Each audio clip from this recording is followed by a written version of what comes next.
Hi everyone, this is Vivek, co-founder of Legalite, and in this very video, I will be highlighting few very genuine and legitimate concerns of parents and students all around India regarding NLET 2020, the new gateway to NLSIU Bangalore. इस video को हम लोग start करते हैं एक छोटे से clip के साथ। ये क्लिप उस YouTube लाइव स्ट्रीम का एक हिस्सा है जिसमें प्रोफेसर डॉक्टर सुधीर कृष्णस्वामी, जो कि NLSIU बैंगलोर के वाइस चांसलर हैं, उन्होंने क्या कहा था जब उनसे पूछा गया था कि क्लैट क्यों होम बेस्ड नहीं होना चाहिए और क्लैट क्यों सेंटर बेस्ड होना चाहिए, तो उस पर उन्होंने क्या कहा, आइए हम लोग सुनते हैं इसको। Why are we organizing these exams at centers? So we have actually elaborately tested and evaluated the option of conducting exams home proctored and so on. And let me just say that despite engaging carefully with the technology and testing this at reasonable scale, we found that the range of constraints that we have with respect to bandwidth and connectivity will mean that we cannot assure a quality exam of high integrity. Hence, we have to do it at centers. अब आप लोगों ने सुना होगा कि इस video में उन्होंने क्या रीज़न दिया था कि क्यों हम लोग होम बेस्ड प्रॉक्टर एग्ज़ाम नहीं करवा सकते हैं। मे बी उनके घर में कुछ खाना बन रहा है जिससे सीटी की आवाज़ आ रही है, जिसकी वजह से आप लोग सुन नहीं पाए होंगे कि उन्होंने एग्जैक्टली क्या क्या बोला। तो उसके लिए मैं उनके शब्दों को प्रॉपरली कोट करता हूं कि उन्होंने अपने वीडियो में क्या बोला। उन्होंने अपने वीडियो में बोला that we have actually elaborately tested and evaluated the option of conducting the exam home proctored and so on. And let me just say that despite engaging carefully with the technology and testing at reasonable scale, we found that the range of constraint that we have with range of bandwidth and connectivity will mean that we cannot assure a quality exam of high integrity. Hence, we have to do it at centers. ये उन्होंने बोला है अपने video में। अब जो notification उन्होंने release किया था 3 सितंबर को, ये नोटिफाई करने के लिए कि NLSIU बैंगलोर अपनी खुद की एग्ज़ाम कंडक्ट कराएगी जो कि होम प्रॉक्टेड होगी, उसमें उन्होंने 4 नंबर पॉइंट में क्या बोला ये सुनिए। Candidates will have to ensure that they can appear for the examination on the appropriate date and time using a computer device as per the detailed specification that will be provided, including video and audio inputs. NLSIU shall not be responsible for any connectivity issues or failure of internet connection during the exam. अब उस वक्त exam को नहीं conduct कराने का reason जो ये दे रहे थे कि फ्लक्चुएशन जो बैंडविड्थ में आता है, उसी चीज़ को इन्होंने यहाँ निगेट करते हुए अपने कंसर्न को, अपने कंटेंशन को प्रॉपरली चेंज कर दिया। अब इनको लगता है उस समय यही जो रीज़न दे रहे थे कि एग्ज़ाम कंडक्ट नहीं हो सकता है, आज ये रीज़न दे रहे हैं कि एग्ज़ाम कंडक्ट बिल्कुल हो सकता है और सबसे फेयर और एक्सेसिबल एग्ज़ाम ये लोग कंडक्ट कराएंगे। अब ये तो वही बात हो गई कि प्रोफेसर GS बाजपेयी जो NLU दिल्ली के रजिस्ट्रार हैं, उन्होंने भी अपने नोटिफिकेशन में ये लिखा था जब इलेट होम प्रॉक्टेड होने वाला था कि आप लोग लैपटॉप खरीद लीजिए जिनके पास लैपटॉप नहीं है। लैपटॉप का कोई यूज़ कहीं ना कहीं आ जाएगा। PUBG खेल लीजिएगा, नेटफ्लिक्स देख लीजिएगा, प्राइम वीडियो देख लीजिएगा, और कुछ नहीं हो सके तो अपना साइबर कैफ़े आप खोल लीजिएगा। इस तरह के एग्ज़ाम को ये लोग फेयर बता रहे हैं। अब सेकंड कंसर्न जो मेरा इस एग्ज़ाम से रिलेटेड है कि इन्होंने अभी रिसेंटली एक नोटिफिकेशन दिया है जिसमें कि उन्होंने टेक्निकल रिक्वायरमेंट्स के बारे में बात किया है। अब टेक्निकल रिक्वायरमेंट्स के पॉइंट 9 में उन्होंने मेंशन किया है कि in order to allow the continuous transfer of exam data the specified minimum speed must be maintained at all times. और ये मिनिमम स्पीड कितना है? 1 Mbps है। अब मैं अपने पर्सनल एक्सपीरियंस से ये बता रहा हूँ कि कितने टाइम ब्रॉडबैंड लगवाने के बावजूद, अच्छे इंटरनेट कनेक्शन को पे करने के बावजूद नेटवर्क में फ्लक्चुएशन आता है और इस चीज़ को हम लोग कंट्रोल नहीं कर सकते हैं। और इसके बाद भी प्रोफेसर कृष्णस्वामी का मानना है कि NLET एग्ज़ाम जो है, जो होम प्रॉक्टेड वो लोग करवाने का सोच रहे हैं, ये बिल्कुल ही फेयर होगा और बहुत ही ज़्यादा एक्सेसिबल होगा। यहाँ तक कि उन्होंने सुपरलेटिव डिग्री यूज़ किया है कि ये फेयरेस्ट एग्ज़ाम होगा। उन्होंने सारे बेंचमार्क को तोड़ दिया है। उनके हिसाब से जो NLET एग्ज़ाम होने वाला है वो पूरे वर्ल्ड का और पूरे इंडिया का सबसे फेयरेस्ट एग्ज़ाम होगा उनके हिसाब से। और सबसे लास्ट कंसर्न जो मेरा है वो इस रिगार्डिंग में है कि रिसेंटली आपने एक और नोटिफिकेशन रिलीज़ किया, क्योंकि अगर आप किसी चीज़ में एक्सपर्ट हैं तो सिर्फ एक ही चीज़ में है, वो है नोटिफिकेशन को लाने में। आप नोटिफिकेशन रिलीज़ आज कल परसों करते रहते हैं, आप नोटिफिकेशन में आप सबसे बेस्ट हैं अगर मेजर किया जाए तो नोटिफिकेशन आपने रिलीज़ किया, उस नोटिफिकेशन में आप ये बोल रहे हैं कि आप प्रोएक्टिवली काम कर रहे हैं स्टूडेंट्स के लिए। अब एग्ज़ाम का 4 या 5 दिन बचा हुआ है एग्ज़ाम कंडक्ट होने के लिए, अभी तक आप डिवाइस पे काम ही कर रहे हैं, तो कब आप मॉक टेस्ट अवेल कराएंगे और बच्चा मॉक टेस्ट कब दे पाएगा? आपके नोटिफिकेशन में ये भी लिखा हुआ है कि आप एक्सेसिबिलिटी को इंक्रीज़ करने के लिए Android device, tablets, iOS device, ये सारे पे बच्चे एग्ज़ाम दे पाएंगे। इससे 2 चीज़ और कॉम्प्रोमाइज़ होगा। एक सबसे पहला चीज़ जो कॉम्प्रोमाइज़ होगा वो इस एग्ज़ाम की इंटीग्रिटी है कि अब चीटिंग करना और इजी हो जाएगा। और सबसे पहले मुझे पूछना है कि ये ब्रेनस्टॉर्मिंग आइडिया किसका था कि बच्चा क्लैट जैसे पैसेज बेस्ड एग्जाम को, जिसमें पैसेज एवरेज लेंथ, जो पैसेज का जो आपकी नोटिफिकेशन में दिया हुआ है वो एवरेज लेंथ 500 वर्ड्स का है। बच्चा 500 वर्ड्स का पैसेज और उससे रिलेटेड 10 क्वेश्चंस कैसे अपने मोबाइल डिवाइस पे देगा? आप मुझे बताइए, चाहे आपका स्क्रीन साइज 6 इंच का ही क्यों नहीं हो। आप समझिए तो कम से कम इस चीज़ को, प्रॉब्लम को जानिए तो कैसे। आप खुद से बैठ के एग्ज़ाम दे रहे हैं, आप बताइए कि कैसे पॉसिबल है एक बच्चे के लिए एंड्रॉयड या फिर iOS डिवाइस पे एग्ज़ाम को देना।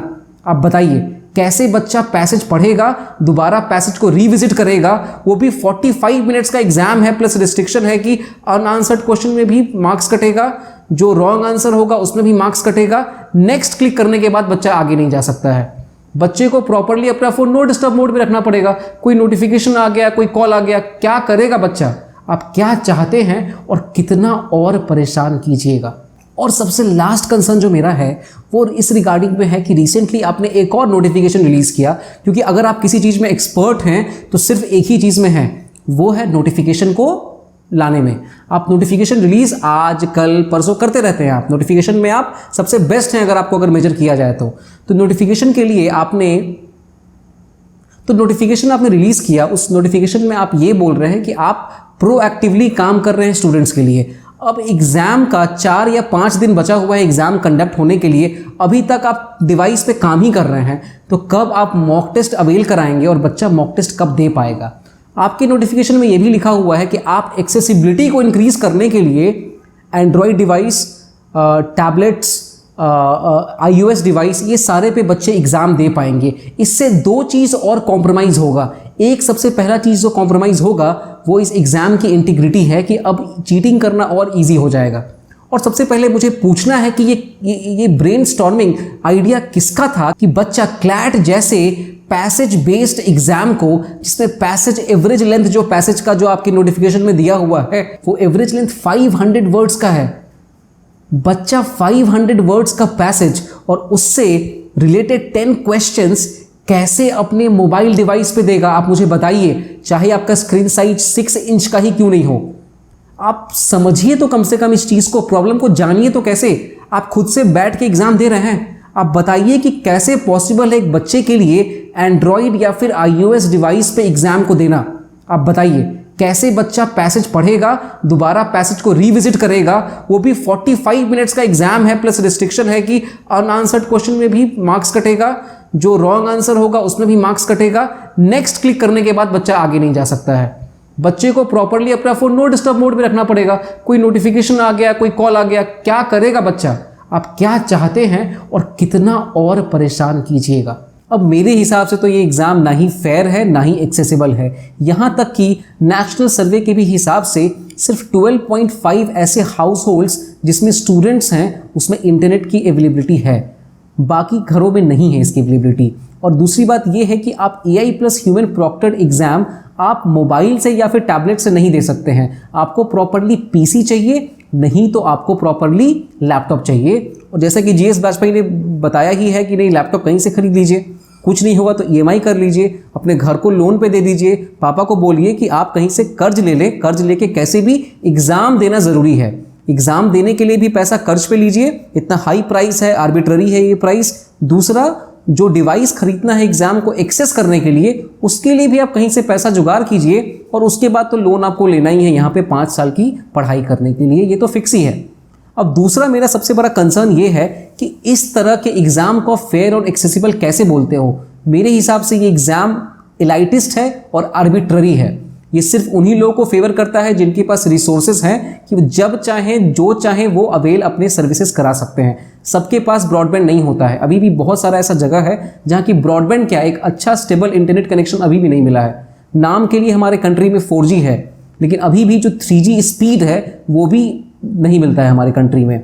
सेकेंड जो सबसे बड़ा कंसर्न मेरा है वो regarding the availability of mock test है। अब इन्होंने अपने वेबसाइट पे फर्स्ट डे ही नोटिफाई किया कि हम मॉक टेस्ट जो है 9 से 11 के बीच में हम लोग लाएंगे। अब 9 से 11 दो एक्सट्रीम डेट इन्होंने दिया है। अब लेट से वो एग्जाम 11th को आता है या फिर 9th के बीच में आता है, तो आप बच्चे को प्रिपेयर करने के लिए कितना टाइम दे रहे हैं? बच्चा प्रिपेयर तो कम से कम होगा ना। अपने लास्ट वीडियो में मैंने ये क्लैरिफाई किया कि एक एग्जाम 120 मिनट्स का है, एक एग्जाम 90 मिनट्स का है, एक एग्जाम 45 मिनट्स का है। दूसरा, क्या बच्चे के पास रिक्विजिट टाइम बचेगा कि वो अपने आप को टेक्नोलॉजिकली प्रिपेयर कर पाए? और दूसरा क्वेश्चन ये है कि आप कोई वेबिनार लेते, आप लाइव आते यूट्यूब पे, आप बच्चे को बताते कि क्या डूज है और क्या डोंट्स है, एआई और ह्यूमन प्रॉक्टरिंग कैसे होता है, एआई और ह्यूमन प्रॉक्टरिंग कैसे होता है, एआई और ह्यूमन प्रॉक्टरिंग में क्या चीज़ करना है, क्या चीज़ नहीं करना है, नेटवर्क चला जाए तो क्या करना है, नेटवर्क फ्लक्चुएट करता है तो क्या करना है, अचानक से एग्ज़ाम नहीं दे पा रहे हैं आप, अचानक से कुछ नहीं खुल रहा है, कोई क्वेश्चन नेक्स्ट नहीं हो रहा है, तो इन सारे सिनेरियोस को कैसे एकोमोडेट करना है आपको ऑनलाइन आके बताना चाहिए। आपका रिस्पॉन्सिबिलिटी बनता है ये चीज़। आर्बिट्ररली 3 सितंबर को एक नोटिफिकेशन देना कि हम 12th को अपना एग्जाम कंडक्ट कराएंगे, ये फेयर भी नहीं है, ना ही एक्सेसिबल है। ये सिर्फ आर्बिट्ररी है और अब्यूज ऑफ पावर है। अब इस प्रॉब्लम को और बढ़ाने के लिए कितना सारा सर्वे कराया गया है गवर्नमेंट ऑफ इंडिया के थ्रू और काफ़ी प्राइवेट बॉडीज़ के थ्रू, ये जानने के लिए कि क्या इंडिया सच में रेडी है कि ऑनलाइन एजुकेशन के लिए। कितने सारे नेशनल यूनिवर्सिटीज़ में ऑनलाइन क्लासेस रन हो रही हैं, कितने सारे कॉलेजेस में रन हो रहा है, कितने सारे एजुकेशनल इंस्टीट्यूट्स में रन हो रहा है, लेकिन नाम के लिए रन करने से क्या फ़ायदा? क्या सच में वो वाइबल है? क्या स्टूडेंट और टीचर सच में उससे कुछ लर्निंग हो पा रहा है कि नहीं? क्योंकि main purpose semester by semester run करना नहीं है, जैसा कि रीज़न आपने साइट किया एग्जाम को पहले कंडक्ट कराने के लिए। सेमेस्टर काउंट नहीं करता है। नॉलेज के लिए कोई आपके कॉलेज में जा रहा है, आपके कॉलेज में लोग लर्निंग के लिए जा रहे हैं, आपके कॉलेज में टाइम स्पेंड करने के लिए कोई नहीं जा रहा है। ऐसा कुछ नहीं होने वाला है कि नहीं मतलब आपके कॉलेज को छू लेने से ज्ञान का बारिश होगा और लोग लॉयर और एम्बेसडर और सब कुछ बन जाएंगे ये लोग। ऐसा कुछ भी नहीं होने वाला है, बिल्कुल नहीं होता ऐसा। और जहाँ तक सर्वे की बात करें तो सर्वे में क्या बोला गया है कि बहुत सारे इंडिया के रूरल एरियाज़ हैं जहाँ की बिल्कुल भी इंटरनेट कनेक्टिविटी नहीं है। तो क्या वो स्टूडेंट डिजर्व नहीं करते हैं LSIU बैंगलोर में पढ़ने के लिए? अगर उस बच्चे में मेरिट है तो वो बच्चा क्यों नहीं होता है? एक तो ये पैंडमिक की वजह से ऑनलाइन बच्चे क्लास नहीं कर पा रहे हैं, बार बार आप लोग पैटर्न चेंज कर रहे हैं, बार बार एग्जाम का फॉर्मेट चेंज कर रहे हैं, तो ये आर्बिट्ररी नहीं है तो क्या है ये? आप समझाइए। 2 बार मैंने आपके ऑफिस में कॉल किया, आपके जो असिस्टेंट है उन्होंने बोला कि नहीं आप बिजी हैं, आप बिजी हैं। ईमेल बोला लिखने के लिए, मैंने ईमेल भी लिखा क्योंकि ये सारे क्वेश्चंस का आंसर इस एग्जाम को कंडक्ट करवाने से पहले देना जरूरी है। पेरेंट्स का कंसर्न जो है वो फेक नहीं है, या स्टूडेंट्स का जो कंसर्न है, जो कैंडिडेट्स का जो कंसर्न है वो फेक नहीं है, वो कंसर्न एकदम जेन्युइन है। जो बच्चा बिहार से बिलोंग करता है, जो बच्चा वेस्ट बंगाल के रूरल एरिया से बिलोंग करता है, वो कहाँ से अवेल करेगा? अगर वो एग्ज़ाम दे रहा है, अपने फ़ोन को अपने लैपटॉप से कनेक्ट किया है वो और एग्ज़ाम दे रहा है और कोई नेटवर्क का फ्लक्चुएशन आ रहा है जिससे एग्ज़ाम सही समय पे एंटर नहीं हो पा रहा है या फिर सही समय पे ख़त्म नहीं हो पा रहा है, तो इसमें किसका प्रॉब्लम है? आप प्रॉपरली अपना नो लाइबिलिटी या रिस्पॉन्सिबिलिटी नहीं आंक सकते।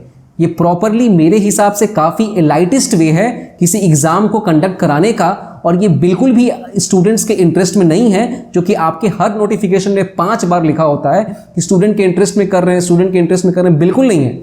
आप स्टूडेंट से पूछिए, आप स्टूडेंट से बात कीजिए, क्या सच में ये उसके इंटरेस्ट में है, और तब आप डिसाइड कीजिए कि उसके इंटरेस्ट में है कि नहीं है। अपने मन से कुछ भी आप बैंगलोर में बैठ के कुछ भी डिसाइड कर लेंगे तो नहीं होगा। Bangalore is the Silicon Valley of India, but India is not the Silicon Valley of the world.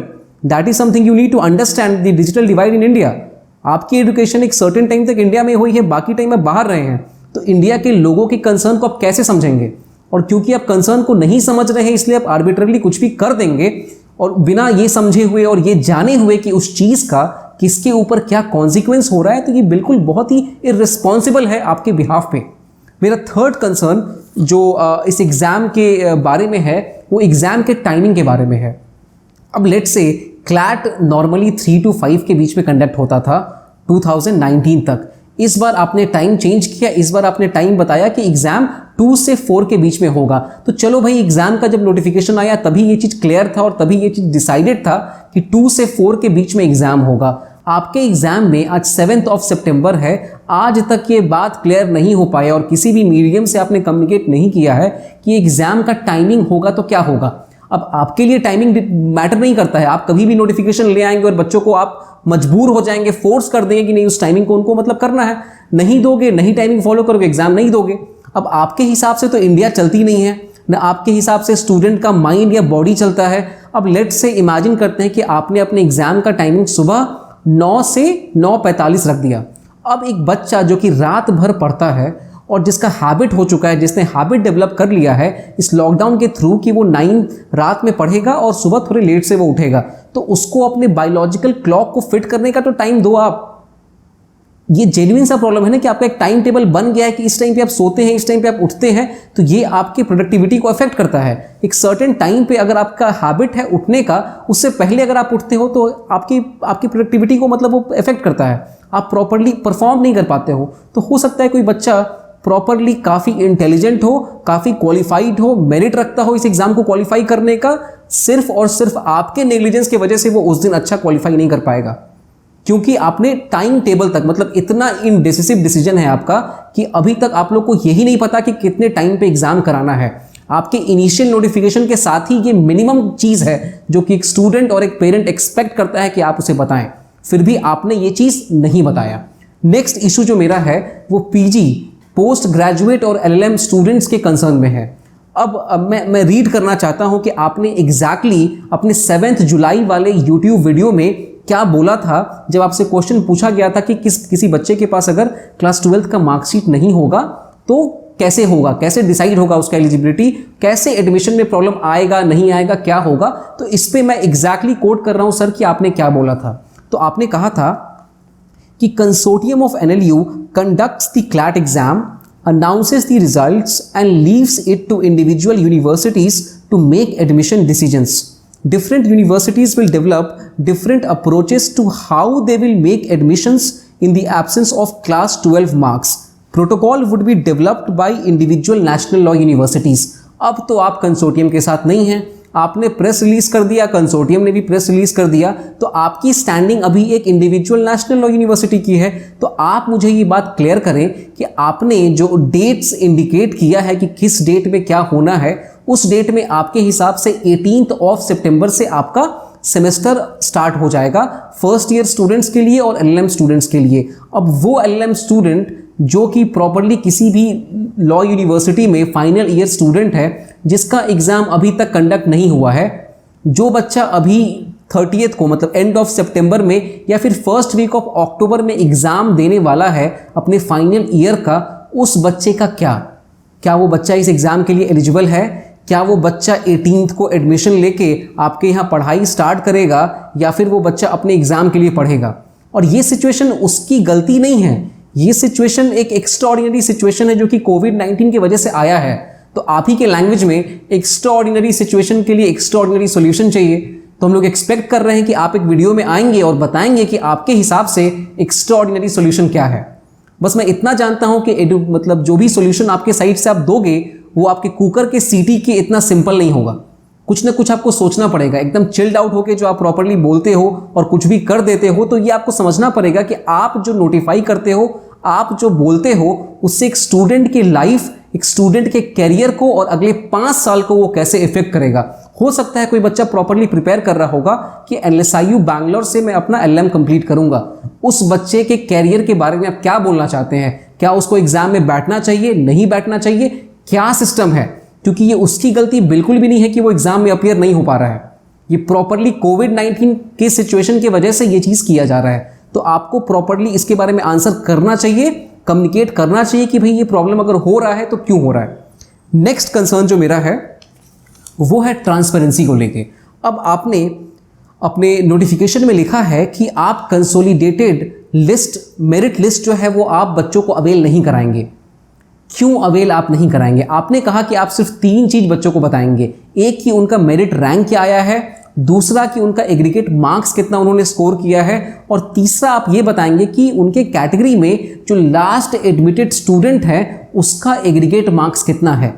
अब मुझे ये बहुत ही जानने में उत्सुकता है कि आप जब आप रिजल्ट डेवलप कर रहे हैं सेक्शन वाइज, और SC, ST, जनरल और रिजर्वेशन सारे चीज़ को जब आप एकोमोडेट कर रहे हैं तो आपको तो वो लिस्ट बनानी ही है।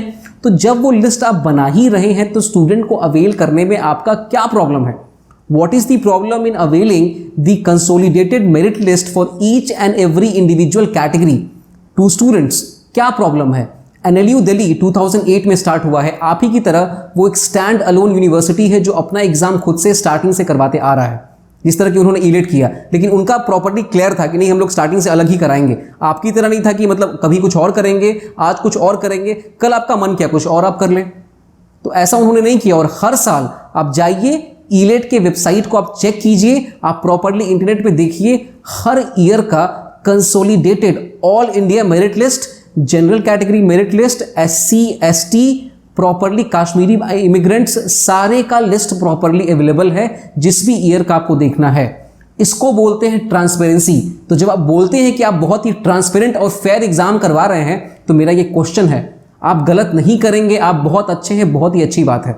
लेकिन as a student, as a parent, as a stakeholder in this exam, I have the responsibility to ask you this question that why exactly and what is the problem. जब आप कुछ गलत नहीं कर रहे हैं तो प्रॉब्लम क्या है आपको? आप क्यों अवेल नहीं करा रहे हैं? आपको अवेल कराना चाहिए ताकि बच्चों में आपके इंस्टीट्यूट के बारे में जो बच्चों के दिमाग में आपके इंस्टीट्यूट के बारे में एक रेपुटेशन है कि LSIU बैंगलोर स्टैंड आउट करता है, इंडिया का सबसे ओल्डेस्ट है, हार्वर्ड ऑफ द ईस्ट है, तो वो मेंटेन रहे एकदम प्रॉपर इंटीग्रिटी के साथ। क्योंकि मेरे हिसाब से तो ये बहुत ही रीजनेबल क्वेश्चन है कि आपको प्रॉब्लम है तो क्या प्रॉब्लम है, आप क्यों नहीं दे सकते हैं? ये प्रॉपरली मेरा एक क्वेश्चन है। नेक्स्ट कंसर्न जो मेरा है वो PWD candidates, that is person with disability candidates के बारे में है। आपका एक नोटिफिकेशन आज आया जिसमें कि आपने बताया था कि हर PWD कैंडिडेट्स को 15 मिनट्स एक्स्ट्रा मिलेगा। अब जो एग्जाम 45 मिनट्स का है उसमें 15 मिनट्स अगर किसी इंडिविजुअल को एक्स्ट्रा मिल रहा है उसके डिसेबिलिटी के अकाउंट पे, तो ये बहुत ही रीजनेबल है खुद में रजिस्टर करने के लिए। लेकिन एक दूसरा कंसर्न है, जो ऐसे इंडिविजुअल इस कैटेगरी में आते हैं जिनमें बेंचमार्क डिसेबिलिटी है, जो एग्जाम खुद से नहीं दे सकते हैं और जिनको कोई ना कोई स्क्राइब अवेल करना पड़ेगा, उन लोगों के लिए आपने 2 अलग अलग अपेंडिक्स दिया। एक में आपने बोला कि उनको अपेंडिक्स A के हिसाब से उनको certificate of physical limitation to write in an examination avail करना है 10 सितंबर से पहले, और दूसरा उनको एक लेटर ऑफ अंडरटेकिंग देना है। अब जो अपेंडिक्स 2 में लेटर ऑफ अंडरटेकिंग है वो बिल्कुल जस्टिफाइड है, जिसमें आपने प्रॉपर्ली मेंशन किया है कि आगे चल के रिजल्ट के बाद एडमिशन के टाइम अगर मालूम चलता है कि नहीं बच्चे को स्क्राइब की ज़रूरत नहीं थी और ये गलत प्रैक्टिस था जो उसने यूज़ किया है, तो ये बिल्कुल जस्टिफाइड है, आप प्रॉपर्ली आपके पास राइट बनता है ये चीज़ को करने का। लेकिन ये पहले वाले अपेंडिक्स का क्या मतलब है? पहले वाले अपेंडिक्स में आपने बोला है कि बच्चा एक सर्टिफिकेट अवेल कराए जिस सर्टिफिकेट में सील हो और प्रॉपर्ली सिग्नेचर हो एक चीफ मेडिकल ऑफिसर का या फिर सर्जन का या फिर medical superintendent of a government health care institution. मतलब आपके लिए ये लॉकडाउन, इतना इकोनॉमिकल प्रॉब्लम जो कि पेरेंट्स फेस कर रहे हैं और जो स्टूडेंट प्रॉब्लम फेस कर रहे हैं कि पहले उनको एक एग्जाम देना था, अब आपके वजह से और सिर्फ आपके वजह से, क्योंकि सेमेस्टर जल्दी स्टार्ट हो जाए, क्योंकि आपका पूरा अंडरस्टैंडिंग जो नॉलेज का है वो सेमेस्टर के लेंथ पे डिपेंड करता है, इसके और सिर्फ इसके वजह से आप पेरेंट्स को और ज़्यादा परेशान करना चाहते हैं। आपको लगा कि इतना परेशान तो यार सब लोग करते हैं, थोड़ा हम भी कर लें, तो आपने डिसाइड किया कि चलो कैसे परेशान कर सकते हैं पर्सन विद डिसेबिलिटीज़ को और उनके पेरेंट्स को। तो आपने बोला कि पहले आप एक सर्टिफिकेट लाओ। अब वो सर्टिफिकेट को बच्चा प्रिंट कराएगा, प्रिंट कराने के बाद वो बच्चा घूमेगा कोविड-19 के सिचुएशन में सारी जगह घूम के उस डॉक्टर को खोजेगा, वो डॉक्टर जो कि बिल्कुल फ्री बैठा होगा उनके लिए, ताकि वो आएंगे और प्रॉपर्ली साइन करेंगे और सील मारेंगे और उनको दे देंगे, जो प्रॉपर्ली फ्री उन्हीं के लिए सिर्फ बैठे हैं और कोई इशू उनके लाइफ में है ही नहीं। वो उसको सर्टिफिकेट देंगे, उसके बाद वो आएंगे उसको दोबारा स्कैन करेंगे, स्कैन करके अपलोड करेंगे, उसके बाद आपको तसल्ली मिलेगी कि चलो हो गया। बहुत परेशान, जितना परेशान करना था वो पूरा हो गया, पेरेंट्स भी परेशान हो गए, बच्चे भी परेशान हो गए। तो मुझे बताइए कि क्या लॉजिक है, क्या रैशनल है, जब आपने एक पर्सनल अंडरटेकिंग अपने बिहाफ पे ले ली है तो एडमिशन प्रोसेस में अगर किसी बच्चे ने कुछ गलत किया होगा जो कि सही नहीं है तो आप उसको उस वक्त डिस्क्वालीफाई कर दीजिएगा। अभी जबरदस्ती का एक सर्टिफिकेट लेके एक पेरेंट, मतलब बच्चा आपके एग्जाम के लिए प्रिपेयर करे, एक नए फॉर्मेट के लिए प्रिपेयर करे कि वो बच्चा अपने पेरेंट के साथ 10 जगह घूमे डॉक्टर के पास, जहां कि उसको रियलाइज कराया जाए कि वो कितना डिसेबल है इस एग्जाम को लिखने के लिए। तो एक पर्सन विद डिसेबिलिटीज के बिहाफ पे अगर मैं बोलूं तो ये बहुत ही डिस्क्रिमिनेटरी है आपके हिसाब से। नेक्स्ट कंसर्न है मेरा आपके सैंपल पेपर को जो आपने रिलीज किया है उसके ऊपर है। अब मान ले कोई कोचिंग इंस्टीट्यूट रन कर रहा है तो चलो भाई उसको अपने बच्चे को प्रैक्टिस कराने के लिए, क्योंकि वो तो फीस लिया है बच्चे से, तो अब आप लोग चेंज करते जा रहे हैं, कोचिंग इंस्टीट्यूट इस चीज़ को अकोमोडेट करते जा रहा है, क्योंकि आप जो भी चेंज करते हैं उसका अफेक्ट एक कोचिंग इंस्टीट्यूट को भी होता है। कोचिंग इंस्टीट्यूट को भी आपके हिसाब से क्वेश्चन समझ के बनाना पड़ता है। तो अब आपने एक क्वेश्चन बनाया, आपके क्वेश्चन में सबसे पहली बात है कि आपने एक पैसेज बनाया, एक पैसेज में 10 क्वेश्चन होता है। आप सबसे फेयरेस्ट एग्जाम कंडक्ट कराने की बात करते हैं, आप सबसे एक्सेसिबल एग्जाम करवाने की बात करते हैं, तो आप ये बताइए कि जो भी एक्सपर्ट्स हैं, सो कॉल्ड एक्सपर्ट्स हैं आपके, जो कि इस क्वेश्चंस को बनाते हैं, तो उनसे मेरा क्वेश्चन है कि कोई भी क्वेश्चन पेपर जब बनता है तो एक सर्टेन पर्पस सर्व करने के लिए बनता है। आर्बिट्ररली आप कोई भी क्वेश्चन उसमें डाल नहीं देते हैं। ये घर में हमारे खिचड़ी नहीं बन रहा है कि हम कुछ भी डाल दें कुकर में और सीटी बस बजते रहे, ऐसा कुछ नहीं होता है। हम लोग प्रॉपर्ली, एक पर्पस होता है कि ये क्वेश्चन का पर्पस है एक कैंडिडेट में इस क्वालिटी को टेस्ट करने के लिए। तो आप मुझे बताइए कि आप जो जीके क्वेश्चन पूछे हैं 1.6 और 1.10 वो कैसे किसी भी चीज़ से रिलेटेड है। अगर कोई एस्पिरेंट 2010 का भी होता, 2017 का होता, 2019 का होता तो भी ये आंसर को नहीं दे पाता। वो क्यों नहीं दे पाता? क्योंकि आपने आर्बिट्ररली कोई भी फैक्ट पिकअप किया और डाल दिया। अब जिस बच्चे का पर्सनल इंटरेस्ट है पोस्ट इंडिपेंडेंस कंसोलिडेशन में, या फिर किसी का इंटरेस्ट प्रॉपर्ली है हिस्ट्री में, वही बच्चा सिर्फ इस क्वेश्चन का आंसर दे पाएगा। तो ये आर्बिट्ररीनेस है। आप मतलब क्वेश्चन पेपर को टफ बनाने के लिए आप ये कौन सा मेजर ले रहे हैं, और ये किस तरह से इस चीज़ को डिटरमाइन करता है कि कौन सा स्टूडेंट डिजर्व करता है आपके कॉलेज में पढ़ने के लिए और कौन सा स्टूडेंट डिजर्व नहीं करता है आपके कॉलेज में पढ़ने के लिए। ये बिल्कुल मुझे पता नहीं चल रहा है कि क्या बेसिस है इस तरह के क्वेश्चंस को देने के लिए। और 10 क्वेश्चन तो आपको बनाना होता है, उस 10 क्वेश्चन में भी आप एरर देते हैं। आपका एक इंग्लिश का क्वेश्चन है जिसमें कि आपने ग्रामर का एक क्वेश्चन पूछा है, आपने एक लाइन को अंडरलाइन कर दिया और पूछा है कि इसमें कौन सा ग्रामेटिकल मिस्टेक है और 4 ऑप्शन दे दिया है, और उसमें उसका आंसर बहुत ही ऑब्वियस है, नो मिस्टेक, नो मिस्टेक। क्या है ये क्वालिटी क्वेश्चन आप लोग बना रहे हैं।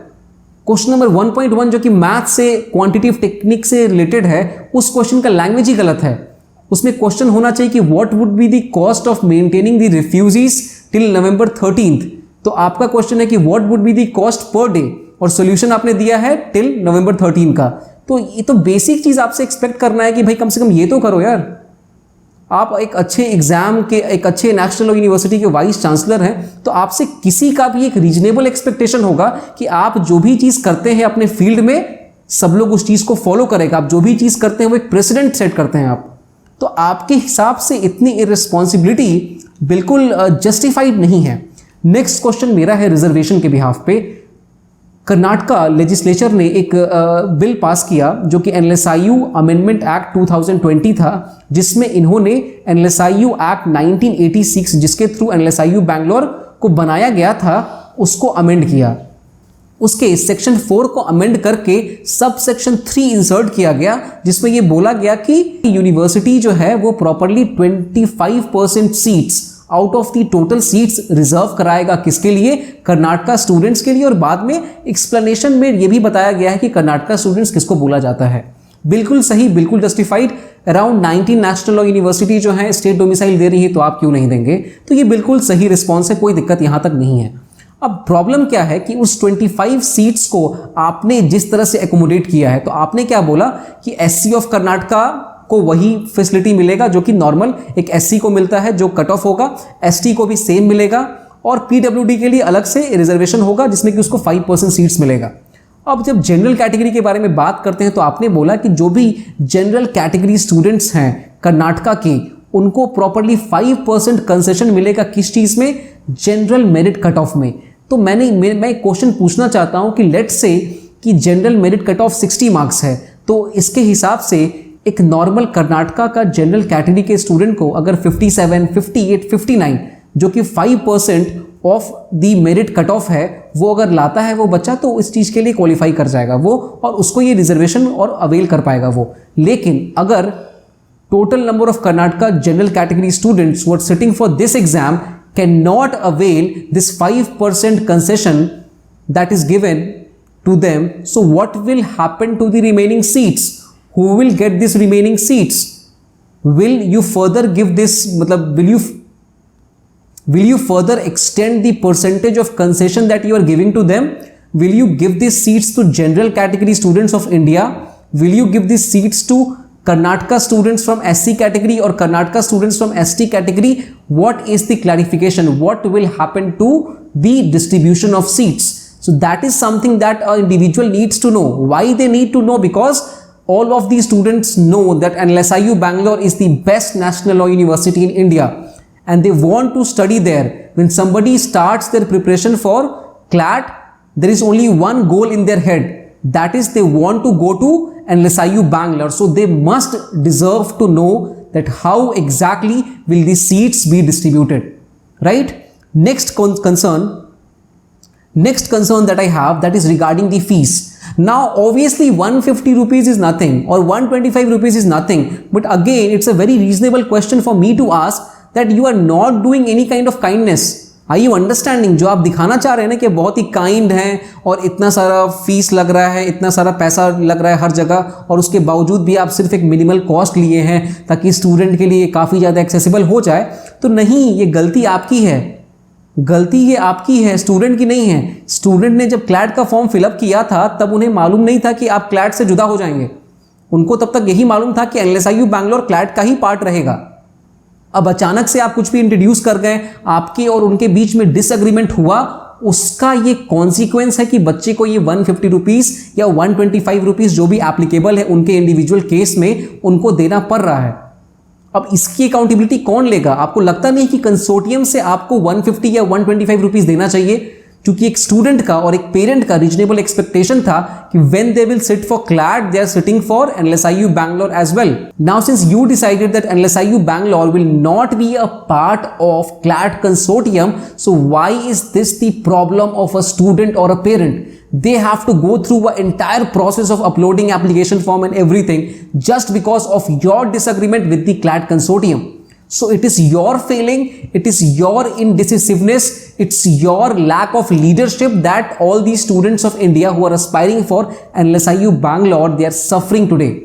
At last, the next concern and the last concern that I have, that is regarding the notification. So what happened that I read the notification. After reading the very first notification that was released on your website for BA LLB 5-year students, I went to the bottom of that notification in point 6. Now point 6.1 and point 6.2 under the heading of general instruction reads as NLSIU reserves the right to unilaterally alter, modify or cancel any component or stage of the selection process without prior notice. ये fair है, ये accessible है, ये transparent है, without any prior notice. आप क्या समझ रहे हैं अपने आप को? बताइए आप क्या समझते हैं खुद को और आप कितने बच्चों के लाइफ के साथ खेल रहे हैं? आपको थोड़ा सा भी कंसर्न है कि बच्चों के मेंटल हेल्थ पे और बच्चों के परफॉर्मेंस पे इसका क्या असर हो रहा है? 6.2 क्या रीड करता है कि NLSIU shall not be liable for any failure of communication, delivery of emails, internet, computer device, etc. during any stage of selection process. मतलब आपका कोई लाइबिलिटी है ही नहीं। पहले तो आप मजाक करना बंद कीजिए। आपको लिखना चाहिए कि डिस्क्लेमर दे रहे हैं, जैसे हम लोग मूवी या टीवी सीरीज कुछ देखते हैं ना और स्टार्टिंग में एक डिस्क्लेमर आता है, तो उस तरह से डिस्क्लेमर होना चाहिए कि आप अपनी रिस्पॉन्सिबिलिटी झाड़ रहे हैं, आप अपनी रिस्पॉन्सिबिलिटी वेव ऑफ कर रहे हैं। जहां की एक एक्स्ट्राऑर्डिनरी सिचुएशन में आपको एक अच्छा रोल प्ले करना चाहिए था, आपको समझना चाहिए था बच्चों के और पेरेंट्स के कंसर्न को। आप उस जगह आके ऐसे खिलवाड़ कर रहे हैं अपनी लीगल लैंग्वेज के साथ, तो आप किसके साथ कर रहे हैं? अब इस वीडियो को एंड करने से पहले थोड़ा सुन लेते हैं कि प्रोफेसर फैजान मुस्तफ़ा जी ने क्या कहा था नवंबर 2019 में, जब पैटर्न प्रॉपरली रीवैम्प कराया गया था तो उनका क्या सोचना था, क्या वो सोचते थे और क्या वो बच्चों से मतलब बोले। Be confident, just chill, be happy. अब यहां फैजान मुस्तफ़ा जी बोल रहे हैं just chill just chill just chill. अरे भाई कोई समझाइए प्रोफेसर डॉक्टर सुधीर कृष्णस्वामी को कि चिल करे तो कैसे करें। एग्जाम देना था क्लैट का, अब यहाँ पे एनलेट भी आ गया। अब किसी और वाइस चांसलर ने डिसाइड किया कि कोई और एग्जाम होगा तो बच्चा मल्टीपल एग्जाम देगा। आपको क्या फर्क पड़ता है, आप तो बस एक नोटिफिकेशन ला दीजिएगा, अलग अलग नोटिफिकेशन आएगा। बच्चा मजबूर है, पेरेंट्स मजबूर हैं, उनका मेंटल हेल्थ, उनका फाइनेंशियल स्टेटस आपके डिसीजन से अफेक्ट हो रहा है, आपके डिसीजन से अफेक्ट हो रहा है। आप एक एसी चेंबर में बैठ के बैंगलोर सिटी में, जहां की फुल फ्लेजेड गवर्नमेंट के थ्रू फंडेड इंटरनेट में जहां बैठे हैं, वहां इंटरनेट प्रॉब्लम पता नहीं चलेगा। आपको इंटरनेट प्रॉब्लम तब पता चलेगा जब आप उस ऐसे जगह पे आएंगे जहां लोग प्रॉब्लम एक्सपीरियंस करते हैं। I am really ashamed to time and again highlight the utter irresponsible behavior on part of the Vice Chancellor of NLSIU Bangalore, and this is surely not the fairest, not the most accessible, and neither the transparent exam that we are going to write on 12th of September 2020. It's arbitrary, it's elitist, and it totally negates and totally ignores all the concerns of the student. It's totally an abuse of power. और जहां तक chill करने की बात आप कर रहे हैं तो चिल करें तो कैसे करें बताइए आप। अब जो लोग इस वीडियो को देख रहे हैं और समझ रहे हैं कि हम लोग कितना चिल करते हैं, प्रॉपरली इस वीडियो को शेयर कीजिए, जितना से जितना आप शेयर कर सकें, जिस भी मीडियम पे आप लोग शेयर कर सकें, अपने वॉइस को आप लोग रेस कीजिए। क्योंकि सिर्फ मैराथन कराने से और प्रॉपरली आंख बंद करके जीके देने से नहीं होता है, आपको प्रॉपरली स्टूडेंट के कंसर्न को रेस करना आपकी रिस्पॉन्सिबिलिटी है। किसी स्टूडेंट ने मेहनत की है, किसी पेरेंट ने मेहनत की है, किसी टीचर ने मेहनत की है, तो प्रॉपरली एक बहुत ही फेयर एग्जाम और बहुत ही ट्रांसपेरेंट एग्जाम होना चाहिए जिसमें सब लोगों को इक्वल अपॉर्चुनिटी मिले परफॉर्म करने की, ताकि जो स्टूडेंट क्वालिफाइड हो, जो स्टूडेंट मेरिटोरियस हो, वो लोग क्वालिफाई करें इस एग्जाम में और पढ़ें इस इंस्टीट्यूशन में। अगर ये वीडियो आपको हेल्पफुल लगी हो तो इस वीडियो को आप लाइक करें, इस चैनल को सब्सक्राइब करें और अपने फ्रेंड्स और पेरेंट्स के बीच इसको शेयर करें। Thank you.